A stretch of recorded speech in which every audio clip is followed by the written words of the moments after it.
Mesdames, Messieurs, très chers téléspectateurs, bonjour, quel plaisir, bonjour ou bonsoir, c'est selon. C'est avec plaisir que je reçois une grande diva, une belle voix de la musique sénégalaise. D'ailleurs, nous avons un rendez-vous spécial avec l'ensemble des artistes sur ITV. Alors, le plaisir nous appartient de recevoir Adiouza, ici même dans nos studios ce matin, pour parler, échanger avec elle sur la sortie de son album. Ce sera très prochainement. Et puis, la sortie de l'album a été précédée par la sortie de la vidéo et du titre Madame Bonheur. Quel plaisir! Et puis Monsieur Bonheur est arrivé. Madame Bonheur, Monsieur Bonheur, Khalé Féroce, vous avez eu l'eau à la bouche et maintenant c'est le plan B, c'est le titre bien sûr de la prochaine production de Adiouza. Adiouza, maa ngi lay nuyu di la siyaare, quel plaisir. DJ Boubs, maa ngi lay fay di rafetlu torop invitation bi. Donc c'est un réel plaisir de te retrouver ici. Ça fait longtemps qu'on ne s'est pas vu. Donc di nuyu téléspectateurs yi ñuy seetaan yëpp di leen jox dig daje rek le 4 novembre ko kenn tardé showcase bu mag bu Adiouza di organiser fële ci King Fahd Palace. Alors le 9 novembre ce sera le showcase. Justement toute la presse est invitée, l'ensemble des amis. Ce sera justement au King Fahd Palace. Alors avant cela, vous avez sorti Madame Bonheur. Madame Bonheur qui a eu justement beaucoup de succès dans le style musical. On a vu Adiouza emprunter pas 100% mbalax, mais un style musical particulier. Mën nga ñu ci wax un peu? Oui, ce style musical-là, ça s'appelle l'afro-mbalax. En fait, l'afro-mbalax, depuis 2016, les Sénégalais essayent. Ñun ñëpp on a essayé. Bon, si tu te rappelles bien, Dadi Remix, j'ai essayé de faire de l'afro-mbalax. Tant yooyu c'était à ses débuts. L'afro-mbalax était à ses débuts.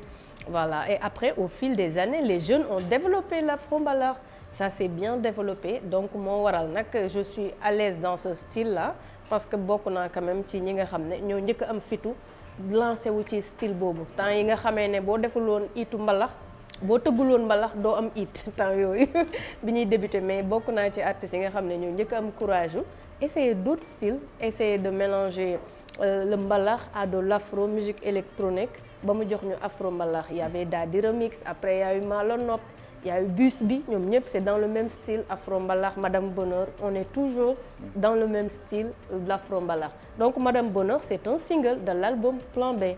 Monsieur Bonheur est un autre single, ñoom ñëpp ci album Plan B la ñu nekk. Normalement album Plan B waroon na génn depuis 2020.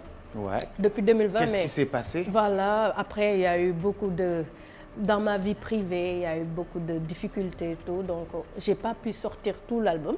Mais on était l'album waroon na génn depuis 2020 ñooñu ñëpp single la yoo xam ne ñu ngi bokk ci albumu Plan B.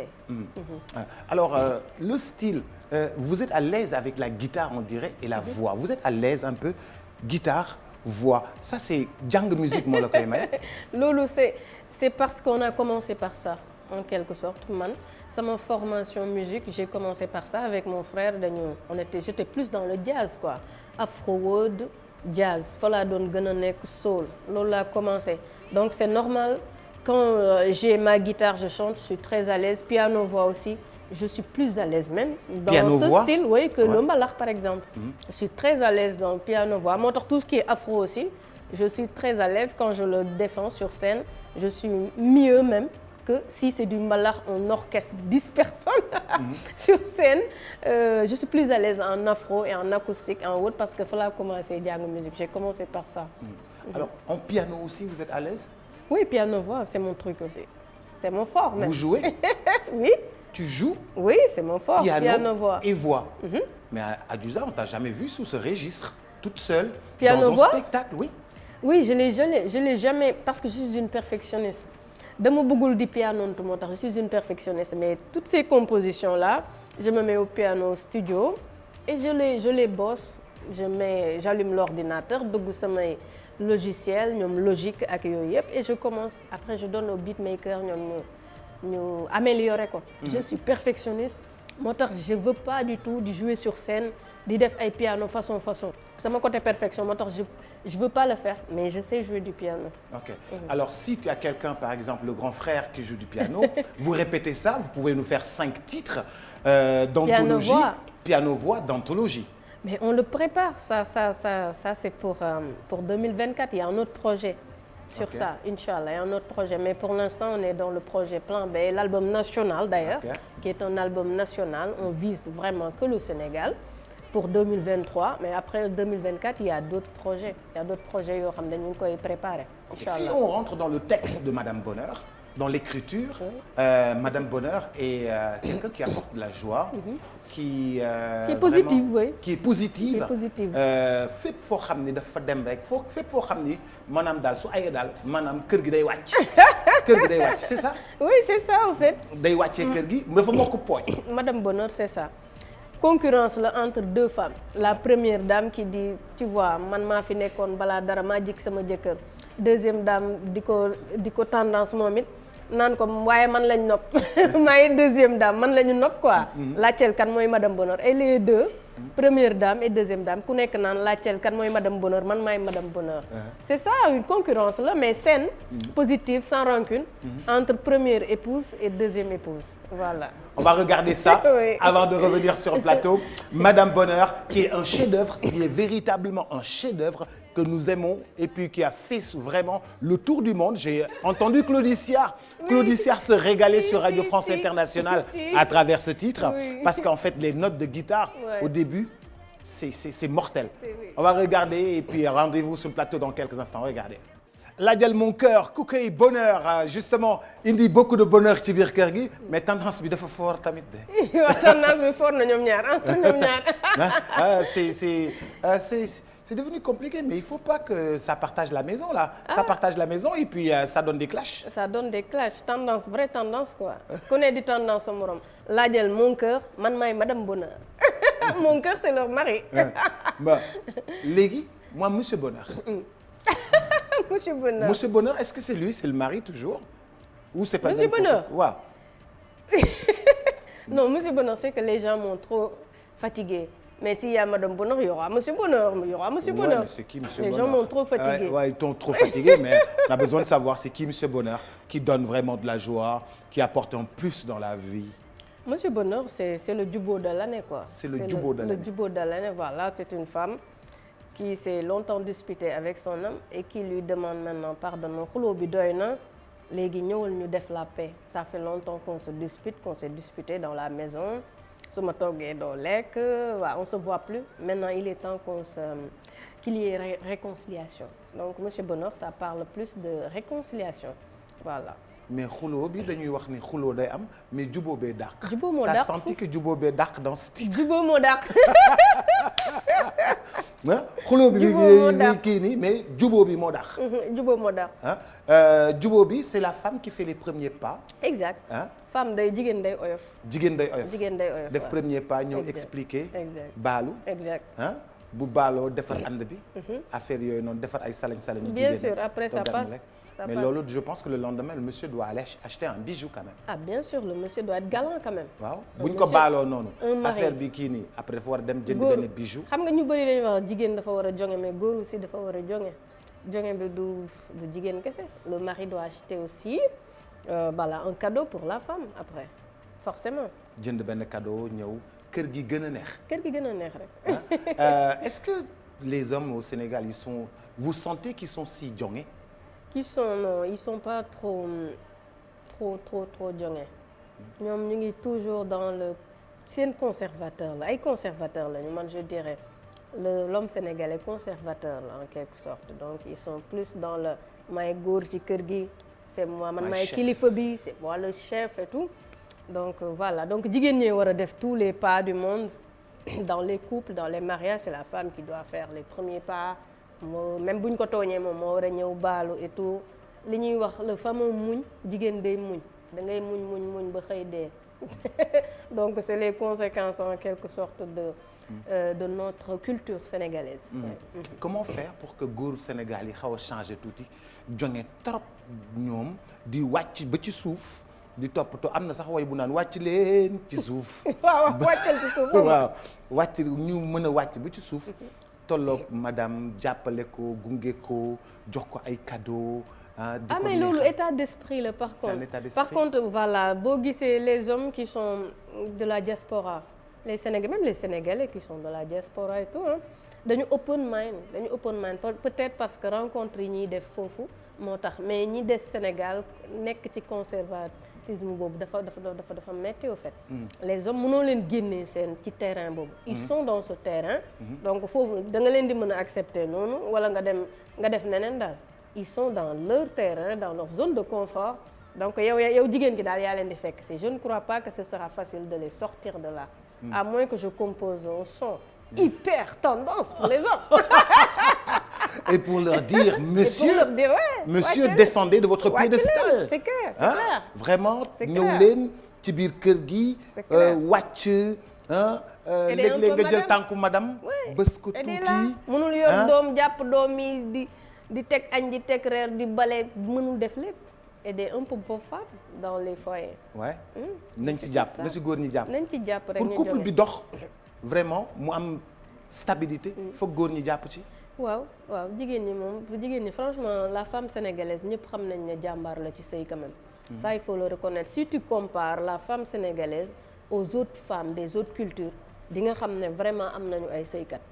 ay sëykat lañu mais nag góoru sénégalais itam dañu war a jàppale la femme sénégalaise. dañu war a jàppale pour xale yi jigéen ñi divorce yi wàññee ko parce que léegi boo xoolee tendance bi y a trop de divorce koo dégg marié na tey suba divorcé na y a trop de divorce donc il faut que ñun ñëpp ñu chercher les torts du ma ne les femmes rek ñoo am tort wala les hommes rek ñoo am tort mais tort yi foog ñu jéem ko chercher fan la nekk quand même parce qu'il y a trop de divorce. Est-ce que c'est pas trop difficile c'est l'environnement c'est-à-dire la goro fii petite sœur bi fii njëkke bi fii c'est comme ça qu'on l'appelle peut-être c'est la culture aussi c'est la totale en fait qui fait que c'est difficile pour les jeunes couples pour un couple de tenir longtemps quoi njëkke bi fii dafa da nga ko war a toppatoo goro bi fii toppatoo cousine yi toppatoo bàjjen yi moom kay da ngay sëyal bay sëy ak muus mi ci kër ga muus mi ci kër ga da nga koy sëyal loolu mujj naa métti de non dafa métti quand même loolu war ngeen cee way de waaw dañ ci war a way quand même il y a de beaux thèmes hyper tendance on parlait de Monsieur Bonheur et puis on va regarder ça avant de revenir sur le plateau Adiouza. Monsieur Bonheur neex a jubal dafa jot nga ñëw ñu wax tey jàmm la yeewoo be sagu bi doy na ma gis nen ni nen ngi capacoli doo kenn ci ñi loo visé doo ko moo rafet ngeen mëne bëre su noonu la lay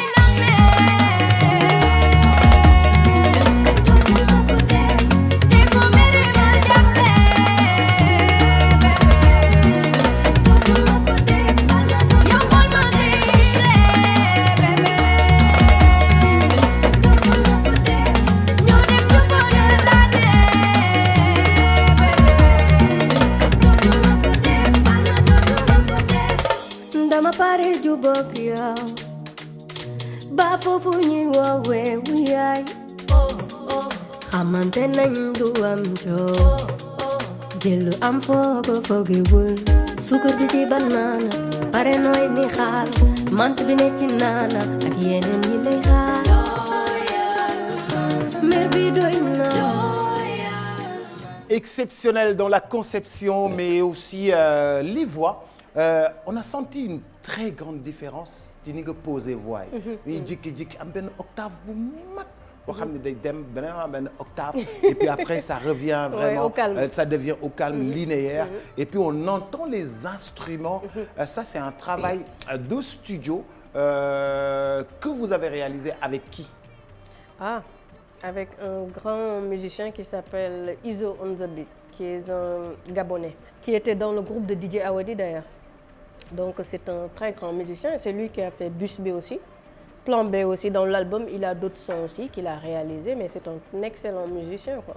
Donc c'est pourquoi quand je bosse avec lui, on entend la musicalité daf may wéyloo en fait. daf may wéyloo parce que voilà, il est trop musical. Il n'est pas que beatmaker vite fait qui fait des hits à la va-vite, mais il est super musical. Donc, super musical, bosser. Très doué.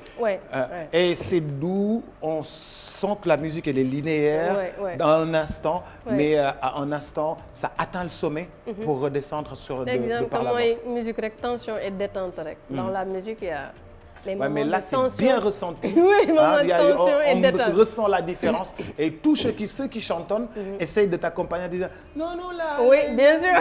Et on n'y arrive C'est pas. le nous. mal. Mais bien sûr. Pourtant, dans les concerts, les gens, ils m'accompagnent dans le refrain, qui est entraînant quand même. Les gens m'accompagnent, nous là, les nommés bébé. Donc, c'est vraiment, là, c'est la tension, quoi. La tension, viens vers moi, viens, excuse-moi, pardonne-moi, ñëwal ñu juboo. Donc, on a mis là-bas toute la tension de la musique. Après, su paree rek, on redescend, demaat ci détente. Foofu jubóo bi moo ñëw. waaw détente. Jubóo bi moo ñëw. Dans tout ça, quel est le rôle bi nga xam ne moom le Père Ouza di jouer actuellement ci sa musique? Parce que Père Ouza, c'est vraiment 30 ans, 40 ans, 50 ans d'expérience. Aujourd'hui, boo demaat studio, ban rôle lay jouer? Et sachant, disant aussi aux téléspectateurs que tu es la fille de son père. Oui, père, on dirait que léegi moom critique musicale, critique, plutôt critique. Il est plutôt critique Ouais, musicale chez toi. comme la musique a tellement évolué maintenant, même man, je fais appel à des jeunes, à des musiciens plus jeunes, beaucoup plus jeunes que moi. Parce que musique bi moo évolué, moo toll ci musique gu xale quoi. Donc si tu veux rester ñun fi ñu tolloon et tout ak suñu musicalité dafay am luy des. Donc musique bi dafa wàcc bas niveau ba yow foog nga wàcc sa niveau yow tamit. Bi may doog a génnee album bi kii single bi Monsieur Bonheur, un grand manager bu ma wax aji son bi nice na mais niveau bi dafa kawe. Pourquoi tu n'as pas fait un truc plus down, plus accessible? Ouais. Plus accessible. Ma ne ko c'est vrai. J'aime bien faire musique xale yi mais je veux toujours garder ma touche. Looloo may sonal ci mes productions. Je tiens surtout à garder ma touche ak lu ma wàccee sama niveau. Je tiens à garder la touche Adiouza. Donc moo tax ci tous mes sons da ngay dégg cette touche là boo déggee rek di nga xam ne c'est Adiouza. Ni ñu defaree musique bi ak ni may poser voix ak mélodie. Même boo ma gisulee di nga xam direct c'est Adiouza. Ouais. Vous avez un cachet particulier. Exactement. Un cachet particulier sur la musique. Adiouza, nous venons d'écouter Monsieur Bonheur, Madame Bonheur, Monsieur qui diffuse de la joie, Madame et se réconcilie, Ouais. Monsieur Bonheur et Madame Bonheur. Le bonheur, on le cherche, mais on n'arrive pas très souvent à le trouver quand même. Il est Des où fois, le c'est bonheur? difficile. Il est où? Il est où le bonheur, comme Ouais. disait le chanteur là. Ouais. Bah, le bonheur. Philosophiquement, le bonheur, philosophiquement, c'est les moments présents en fait. C'est le moment présent. C'est le moment présent. Il faut le vivre. Il faut le vivre, c'est là le bonheur, c'est le présent. Mais nous, on cherche dans le futur, on attend le bonheur dans le futur. Alors que le bonheur, c'est les moments que tu passes avec ta famille, ton enfant, tes enfants, ta femme. Le moment présent, là, c'est le bonheur. Mais on a tendance à attendre le bonheur dans le futur, à l'appréhender dans le futur. Et ça te rend malheureuse. Ça te rend malheureuse parce que tu veux aller à la quête d'un bonheur boo xam ne xamoo lan la dans le futur. Donc vivons heureux dans les moments présents parce que kenn xamul kañ la. Kenn xamul kañ la, kenn xamul fan la. Kenn xamul fan la. Kenn xamul kañ la, kenn xamul fan la. Vivons les moments présents et vivons ça intensément. Alors, Madame Bonheur, Monsieur Bonheur, et puis maintenant nous arrivons à Xale Féroce. Oui. Que je ne désire pas rencontrer. Bu ñu férocé noonu dafay. C'est très chaud. Xale Féroce naka la mel moom mooy kan. Xale Féroce, au fait, tendance la rek c'est des mots par-ci par-là que les femmes sénégalaises ont tendance à dire. Xale bi dafa féroce de. Voilà, elles ont l'habitude de dire ça, man dama féroce, maa leen mën da ngay kii sa bopp tuuti quoi. Du ma ñoom duñu man maa leen mën ak kii la rek. tendance la rek quoi tendance da ngay jaayu. da ngay jaayu ci biir say xarit. Voilà, c'est juste tendance, une chanson de tendance ngay jaayu maa leen dàq solo maa leen mën maa leen dàq way jaayu la rek. Jaayu la. Xale Féroce qu'on va regarder et puis on revient maintenant dans le vif du sujet de Plan B dans quelques instants, le disque qui va sortir très prochainement.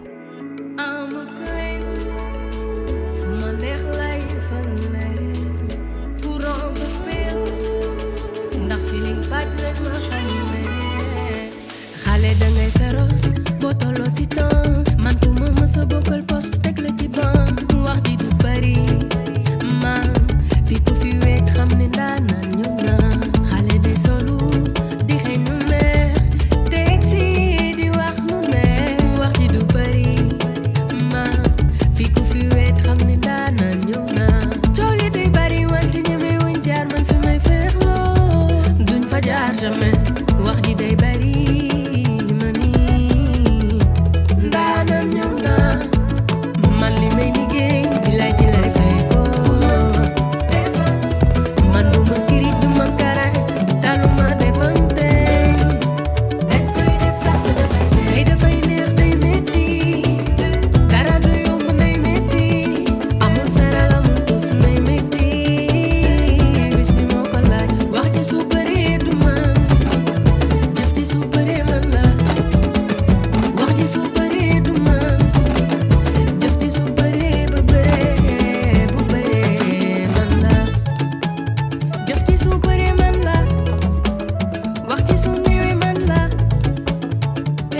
Douman. Alors, cette vidéo est très jeune.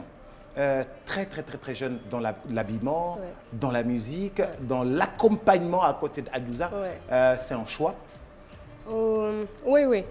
J'ai voulu casser un peu le style très classe, très classique, avec des robes et tout. Je me suis dit pourquoi pas essayer un autre style, en jogging ou bien des trucs plus fun, quoi, en jean aussi, parce que les Sénégalais n'ont pas l'habitude de me voir comme ça.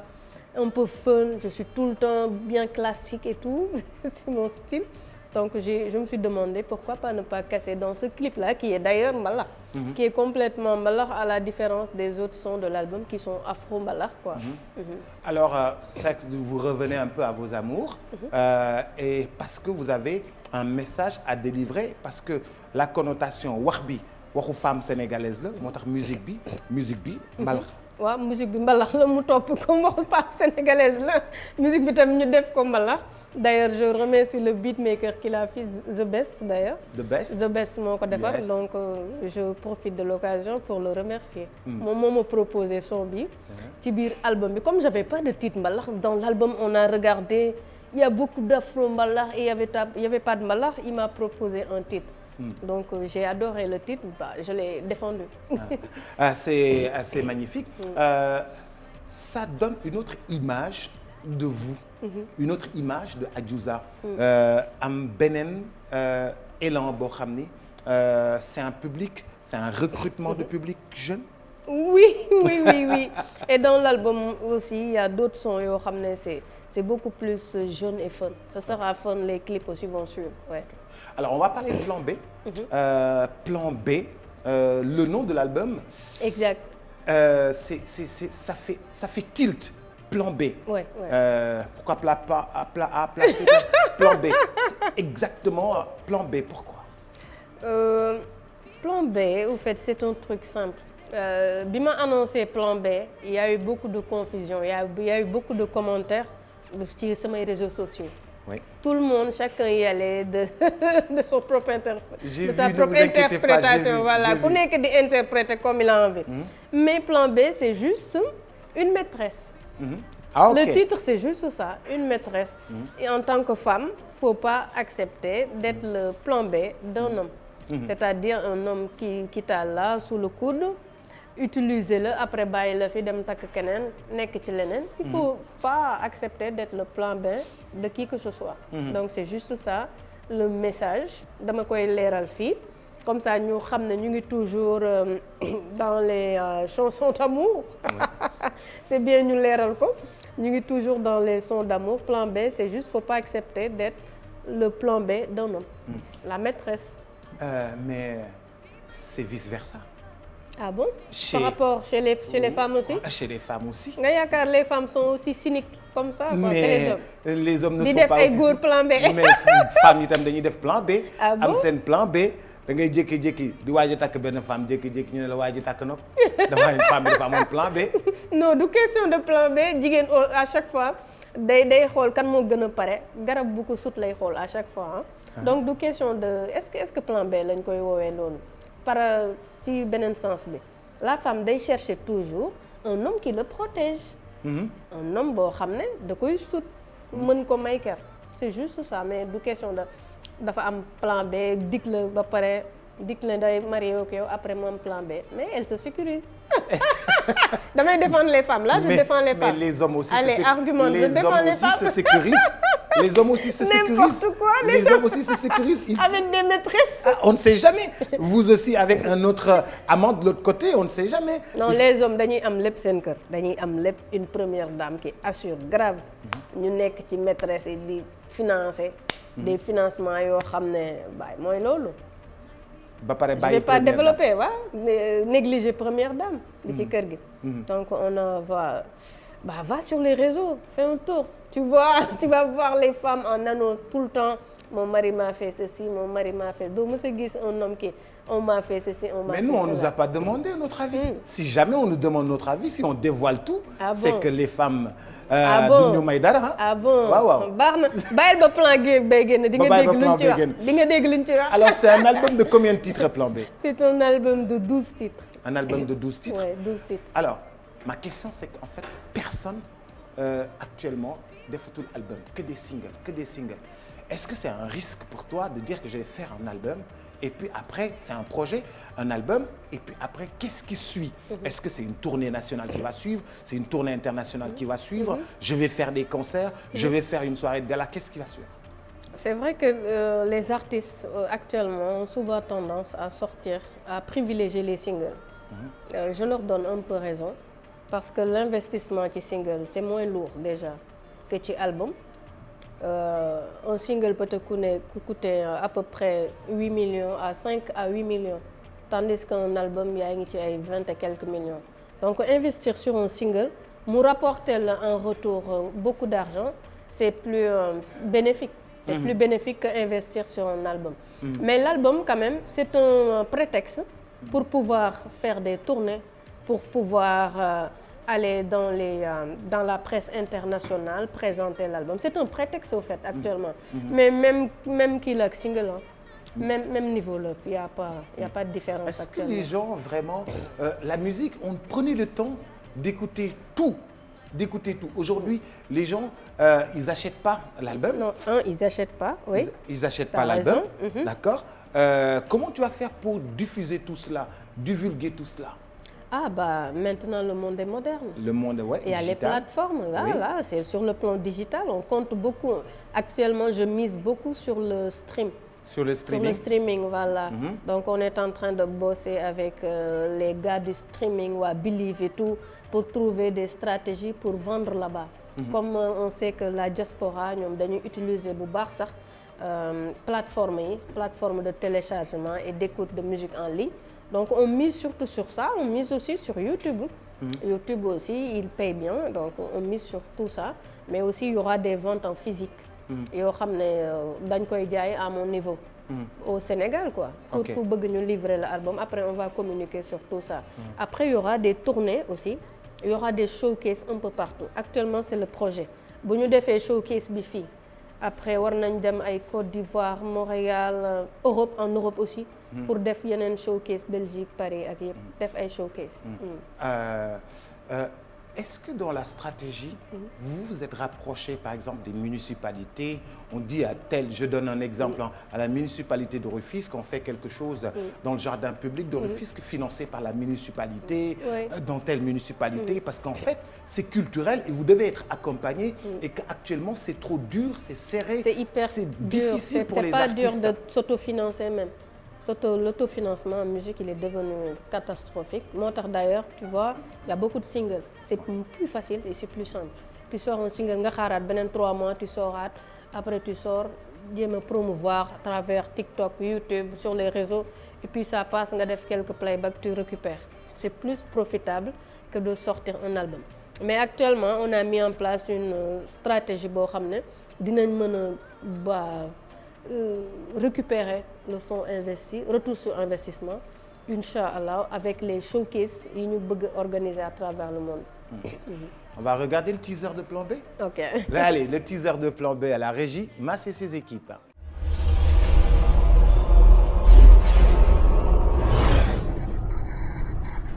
I like it. I like it.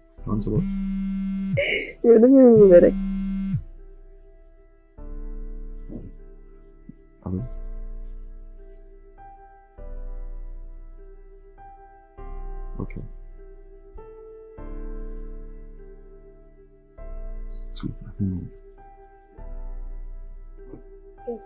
lan la ne dafa mënoo bàyyi saa su nekk jabaru wéy nga mel ni ku ñu xabtal tamit. mais bébé il faut nga comprendre sama diggante ak sama jabar. mais lu may comprendre tamit lan lay comprendre yow nga dig ma takk boobu ba léegi ma toog di xaar te dara amu ci. xoolal oui ma nga soo ko takk yooyu moom nga jël ko teg suuf ok. waaye lu may teg ci suuf.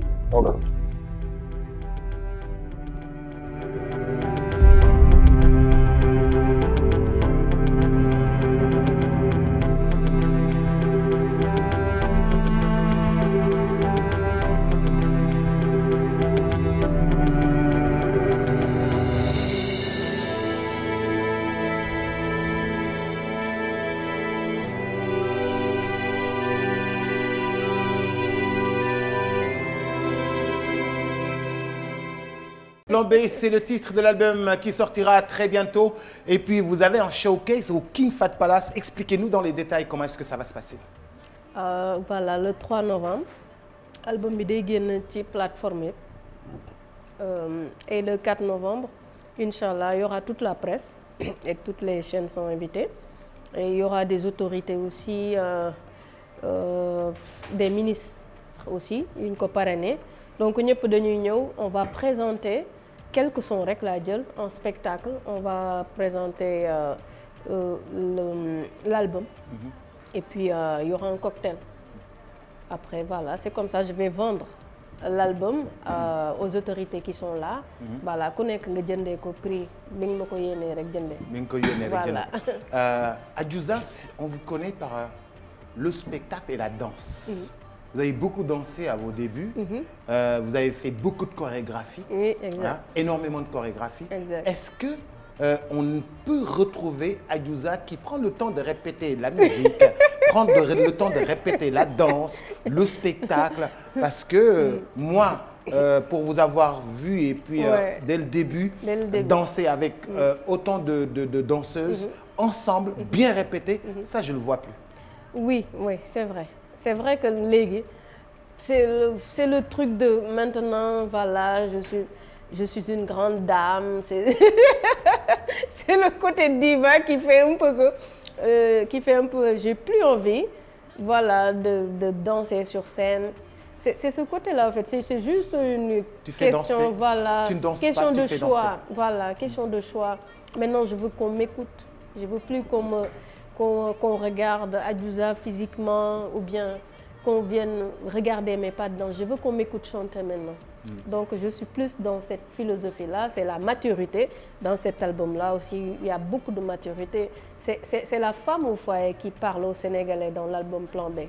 C'est une femme au foyer qui a le cœur meurtri, qui parle, qui est la voix des femmes sénégalaises qui souffrent en silence dans leur foyer.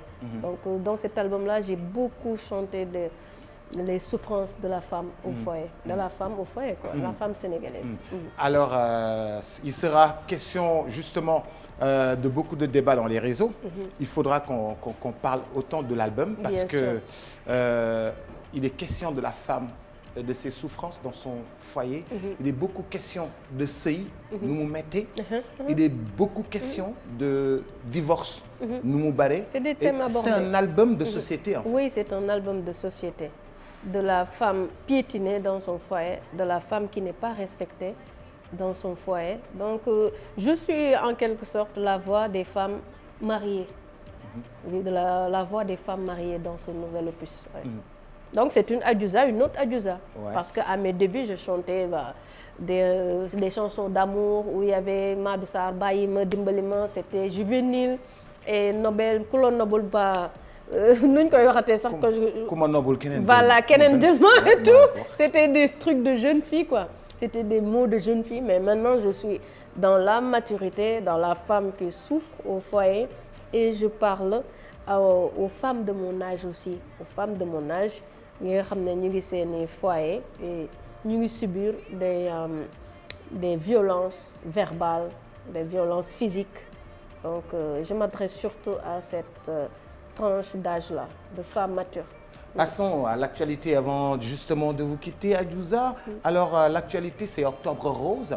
Est-ce que vous avez un engagement dans ce Octobre Rose? Comment est-ce que dans ce Octobre Rose, Adiouza arrive vraiment à sensibiliser dans la lutte contre le cancer?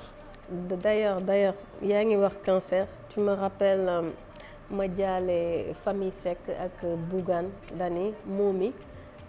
Avec qui j'ai beaucoup bossé l'album ñun ñaar on parlait des affiches et tout maa ngi koy jaal famem di wax rek cancer quand même maladie la bu ñu war a jël au sérieux parce que dafa bëri ci ñun jigéen ñi xam nga au Sénégal on a tendance à voilà on ne fait pas de bilan on ne fait pas li ci war da ngay xaar ba malade doog a dem hôpital man mii ci groupe boobu laa bokk da ngay xaar ba malade rek doog a dem hôpital di seet la na mais il va falloir qu'on s'y mette di jël la santé au sérieux di def ay bilan di prévenir vaut mieux que guérir c'est mieux que de guérir moo gën parce que après da lay indil feebar yu mel ni yoo xam da lay bett fekk feebar bi màgg na bett la indil la problème.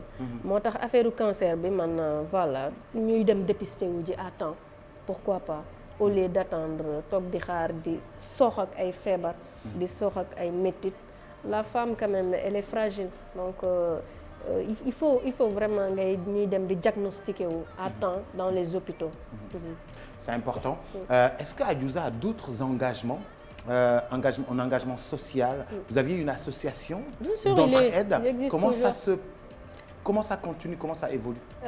Voilà, l'association sociale solidaire. D'ailleurs, on a un grand projet avec. Je ne voulais pas dévoiler, je ne vais pas tout dévoiler avec Wallonie-Bruxelles dans ce cadre. Avec Wallonie-Bruxelles, avec mon association, on a un grand projet. C'est sur le plan social. Voilà, dinañ ci ñëw plus tard. Je veux pas tout dévoiler. Il y a pas de souci, mais ñu ngi def voilà ñu ngi teg ay grands pas pour sur le plan social comme d'habitude man chaque année je sponsorise des filles yu war a dem à l'université, je donne des fournitures donc je suis toujours dans le social mais des fois j'ai la flemme de communiquer nit ñi xam naa koy def dama koy def ci sutura rek et puis c'est bon.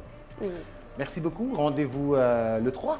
Le 4 novembre. Le 3 la sortie de l'album sur les plateformes. Ouais. Et le 4, le showcase. Le showcase, oui. Inch'Allah. Inch'Allah. Merci beaucoup, Adiouza. Merci, DJ Boops. Je suis très ravie d'être là à tes côtés. Merci le plaisir à toi. est pour moi.